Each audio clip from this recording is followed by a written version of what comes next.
Nah, New York ini udah jadi kota mati setelah virus menyebar. Dia kebal sama virus, dan dia tetap tinggal di sana tuh karena lagi usaha buat nemuin obat penawar dari virus itu. Dia ditemenin sama anjing kesayangannya, namanya Samantha.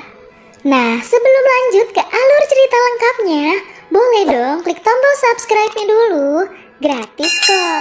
Kalau udah, yuk langsung aja kita ke alur ceritanya. Di awal scene kita dikasih lihat ada seorang dokter yang namanya Alice Crippen lagi diwawancara di TV. Dia katanya berhasil nemuin obat buat kanker dari virus cacar yang direkayasa buat ngelawan sel kanker tersebut. Katanya juga itu udah diuji coba ke 10.009 orang dan berhasil sembuh. Nah, alur maju ke 3 tahun kemudian nih. Kelihatan kota udah kosong dan berantakan. Atau bisa dibilang kayak udah kota mati lah ya. Tapi ternyata ada pria yang ditemenin sama guguknya. Kelihatan ngendarain mobil di sana. Dia juga bawa senapan. Nah, itulah Dr. Neville sama Samantha. Lagi keliling-keliling, tiba-tiba dia dikagetin sama segerombolan rusa yang lari nyebrang di depan mobilnya.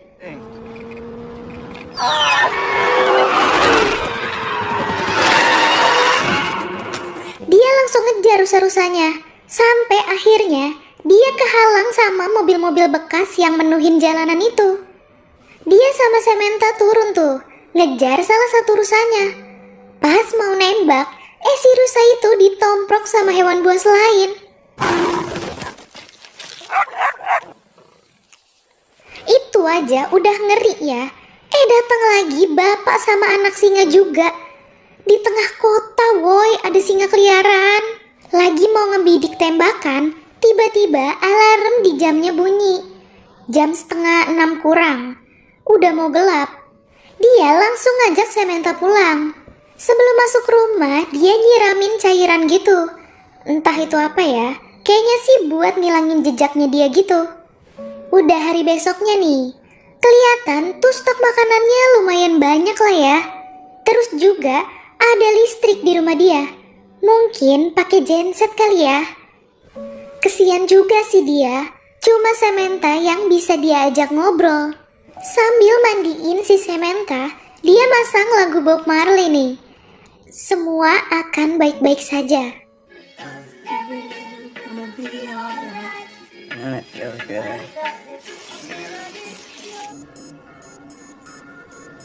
Gak lama alarm di jamnya bunyi lagi. Sempet kayak bengong gitu dia. Pas sadar, dia langsung nutup semua jendela sama pintu.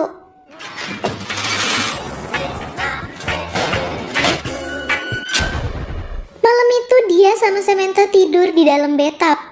Sementara di luar kedengaran suara raungan-raungan yang serem banget.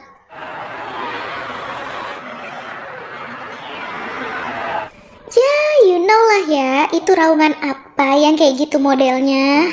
Dia tiba-tiba keingetan masa lalunya nih. Di awal virus itu menyebar, dia mau nganter anak istrinya ke rumah Bibi Sarah. Virus itu nyebar di semua negara, jadi di New York pun bakal dikarantina. Di situ dia yakin kalau dia bakal nemu obat penawarnya. Tapi ya namanya istri pasti nggak pengen pisah sama suaminya. Apalagi suaminya ngebahayain dirinya sendiri kan. Lagi ngomong serius, tiba-tiba ada zombie nabrak kaca jendela sebelah istrinya. Oke, bangun pagi, harus tetap sehat ya. Olahraga dulu dong, tuh Samantha juga. Abis itu dia turun ke ruang bawah. Samantha gak boleh ikut. Ternyata itu labnya dia. Dia ngecek hasil uji coba serum-serumnya dia tuh. Ada satu serum yang lumayan berefek sama tikus percobaannya. 7, 12. I'll kill the host. Hold on a second.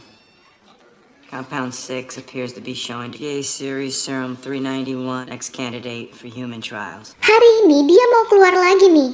Berburu-buru-bur. Lah, kayak SpongeBob. Enggak lah, dia mau berburu apa kayak gitu ya yang kali bisa berguna. Saking betenya, sampai manekin-manekin aja tuh dinamain. Diajak ngomong pula. Duh, Pak.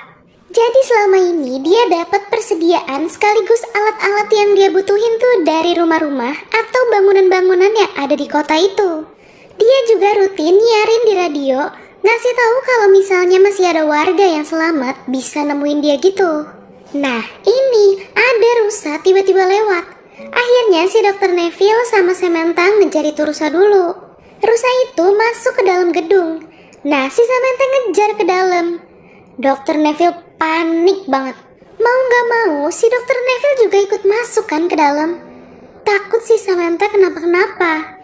Sampai agak ke dalam, dia ngeliat ada darah di tangga. Dia naik ikutin arah darah itu. Di ujung lorong itu, ada segerombolan zombie yang kayak lagi ngelilingin sesuatu.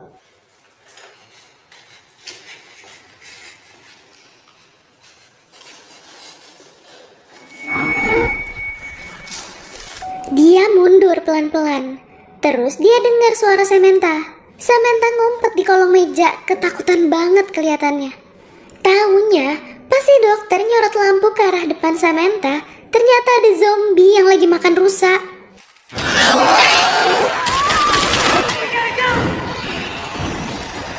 Zombie itu langsung loncat mau nyerang si dokter. Abis nembak-nembakin zombie itu, si dokter langsung ngajak Samantha buat kabur.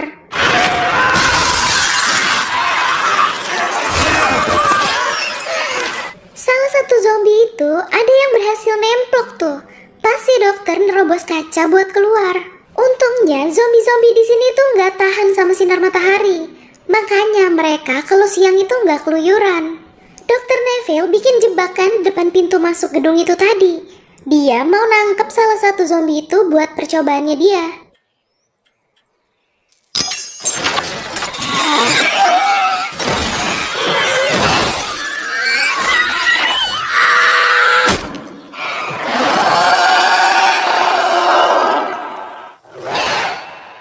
Dia nyoba serum yang kemarin agak berefek sama tikusnya itu ke si zombie cewek ini. Detak jantung sama suhu tubuhnya perlahan menurun. Tiba-tiba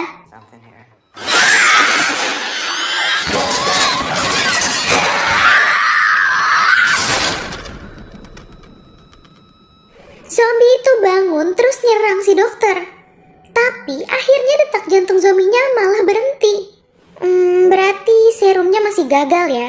Si dokter nyuntikin obat apa gitu. Jadi si zombie bisa hidup lagi. Tapi ya balik jadi zombie kayak sebelumnya lagi. Hari itu dia bikin rekaman video yang isinya kalau dia itu tetap kebal sama penularan lewat udara atau kontak fisik. Nah, si Samantha sejauh ini sih masih tetap kebal sama penularan lewat udara. Tapi belum tahu kalau kontak fisik. Dia juga bilang, baru hari ini zombie-zombie itu berani nyerang keluar siang-siang. Mungkin karena mereka udah mulai ngerasa kekurangan makanan kali ya. Dr. Neville mimpiin kenangan masa lalunya lagi nih. Kenangan pas dia harus pisah sama anak dan istrinya.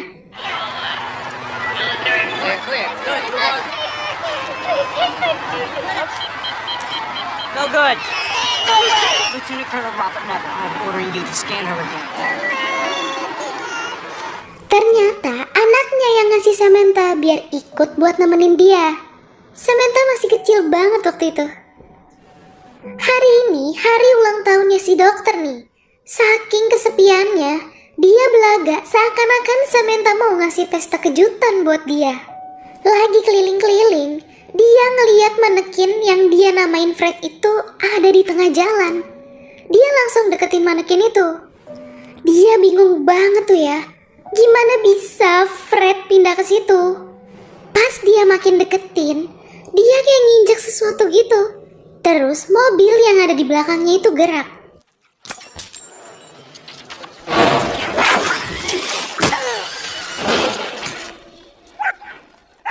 Ternyata itu jebakan, persis kayak jebakan yang dia bikin buat ngejebak zombie kemarin itu.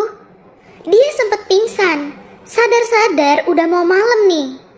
Dia berhasil ngelepasin diri, tapi pisaunya malah gak sengaja nusuk kakinya. Dari dalam gedung itu, ada zombie yang ngelepasin 2 guguk zombinya buat nyerang si dokter sama Samantha. Ini untung masih ada cahaya matahari ya, jadi masih ketahan. Pas cahayanya hilang, langsung deh si anjing-anjing itu ngegas nyerang mereka.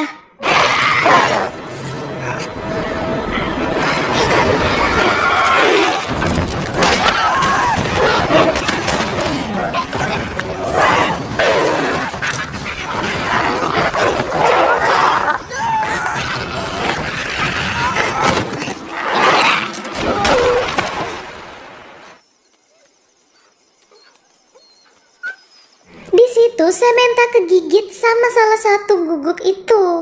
Samantha dibawa pulang ke rumah. Abis nyuntikin obat antibiotik, si dokter cuma bisa melukin Samantha sambil nyanyiin lagu Bob Marley-nya itu lagi.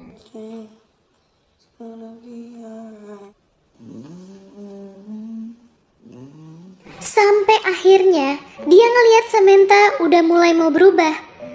Tega nggak tega, dia ngelepasin Samantha pakai tangannya sendiri.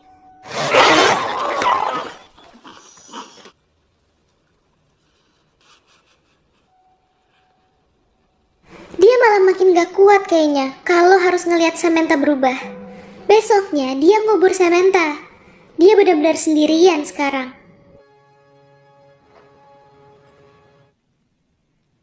Hello. Please say hello to me. Please say hello to me. Malam itu dia udah kesel banget. Dia mancing zombie, terus dia tabrak-tabrakin semua zombie yang ada di situ.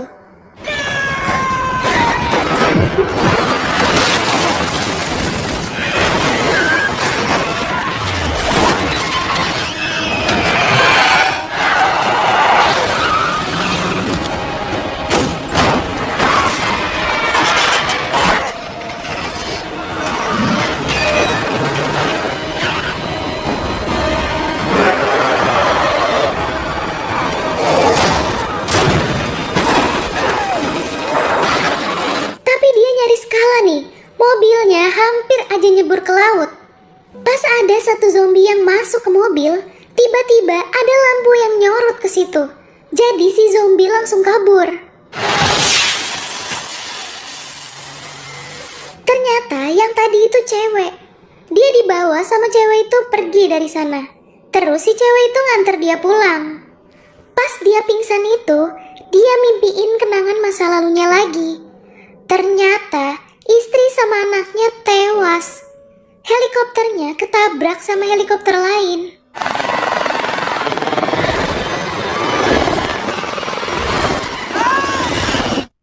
Pas dia bangun besoknya, dia ngeliat ada bayangan anak sama istrinya. Tapi ternyata itu tuh si cewek sama anak kecil. Cewek itu namanya Anna. Nah, si anak kecil itu namanya Ethan. Mereka juga kebal sama virus itu. Anna bilang mereka dari Maryland, terus ke situ gara-gara dengar pesannya si dokter di radio. Anna juga bilang kalau ada orang-orang yang selamat selain mereka. Tapi si dokter ini langsung nyangkal. Karena ya emang dia tahu nggak ada yang berhasil selamat kan. Jadi si dokter agak kepancing emosinya nih. Maklum ya, dia kan habis ngalamin kejadian yang nggak enak kemarin ini. Udah tenang, dia ngucapin makasih ke Anna karena udah nolong dia. Anna juga nanya kemarin itu kakinya kenapa bisa ketusuk. Akhirnya mereka pergi ke tempat si zombie ngejebak si dokter kemarin. Cuma yang masih gak masuk akal kok bisa-bisanya zombie itu ngejebak balik pakai cara yang sama. Anna jadi kepikiran mungkin si zombie-zombie ini pada berevolusi. Malam itu Anna ngajak dia buat pergi ke koloni orang-orang yang selamat lagi. Si Anna yakin kalau koloni orang-orang yang selamat itu ada. Katanya dia kayak diyakinin sama Tuhan gitu. Rasanya sama, kayak dia kemarin tiba-tiba kepikiran buat nyalain radio. Jadi dengar pesannya si dokter. Lagi cekcok, tiba-tiba kedengeran samar-samar suara zombie di luar. There is no God. What is that? Was it still dark when you brought our light off? Turn it off. They followed us home.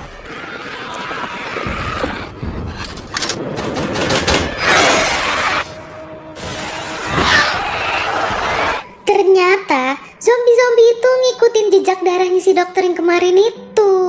Pas zombie makin deket, Dia ngeledakin bom-bom yang dia taruh di depan rumahnya.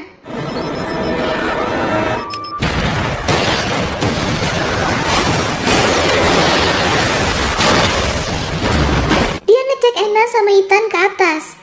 Taunya jendela di situ hancur. Tiba-tiba ada zombie yang nomprok dia.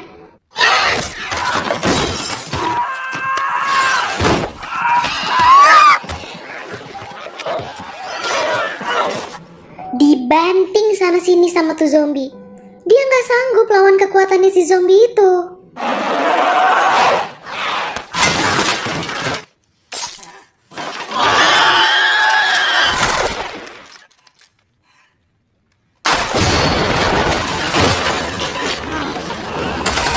Anna sama Ethan ngumpet di kolong lemari. Sementara itu, di atasnya ada si zombie lagi ngancurin plafon rumah.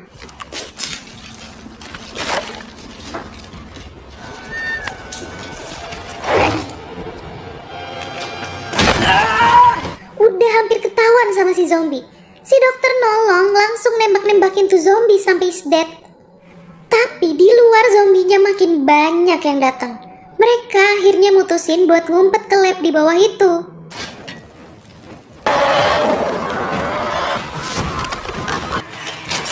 Anna sama Ethan disuruh berlindung di balik kaca.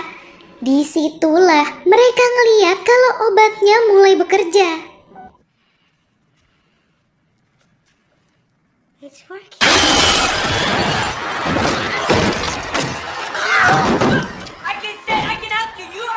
Dokter Neville seakan-akan ngajak ngomong mereka.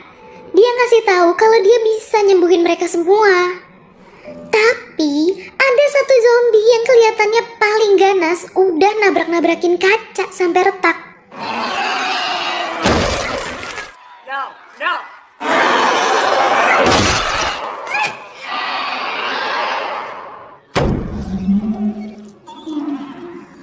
Ternyata retakan kacanya itu bentuknya kupu-kupu. Jadi dia keinget sama anaknya yang suka banget sama kupu-kupu. Mungkin itulah yang kayak si Anna bilang, jalan dari Tuhan. Dokter Neville langsung ngambil sampel darah dari si zombie cewek itu. Terus dikasih ke Anna. Soalnya itu bisa dikembangin jadi antivirus. Anna sama Ethan disuruh ngumpet di semacam bunker gitu. It'll be safe. Ethan, get in. I think this is why you're here. What are you doing? I'm listening. Saat itu juga, Dokter Neville ngambil granat di laci. Terus dia nabrakin dirinya biar meledak bareng zombie-zombie itu.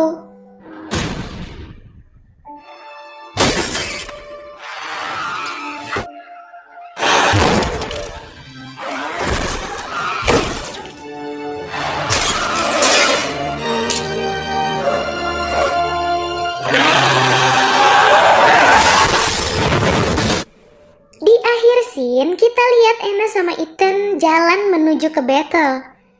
Di sana, dia nyerahin sampel darah si zombie itu buat dibikin antivirusnya. Jadi perjuangannya si Dr. Neville ini selama bertahun-tahun sendirian gak sia-sia. Eits, Pramal, jangan salah. Di film ini ada 2 ending. Ending yang pertama itu yang tadi, original endingnya. Nah, ending yang kedua itu dokternya selamat dan kayak gini ceritanya. Tiba-tiba dia keingetan omongan anaknya tentang kupu-kupu. Pas dia lihat ke leher belakang zombie cewek itu, ternyata ada tato kupu-kupu di situ. Mungkin itulah yang kayak si Anna bilang, jalan dari Tuhan. Dia bawa si zombie cewek itu keluar dari ruangan kaca. Anehnya ini zombie-zombie pada kalem seakan-akan kayak ngerti gitu ya.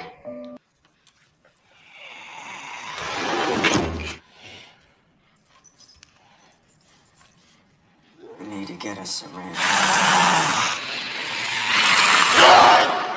Abis itu si dokter nyuntikin obat biar si zombie cewek ini sadar. Pas sadar itu si zombie cewek langsung megang kepala si zombie ganas itu. Pantes aja si zombie itu marah banget. Ternyata yang diambil sama si dokter ini tuh keluarganya si zombie. Mungkin istrinya kali ya. Abis dapetin istrinya lagi, si zombie itu ngajak gengannya itu pergi dari situ.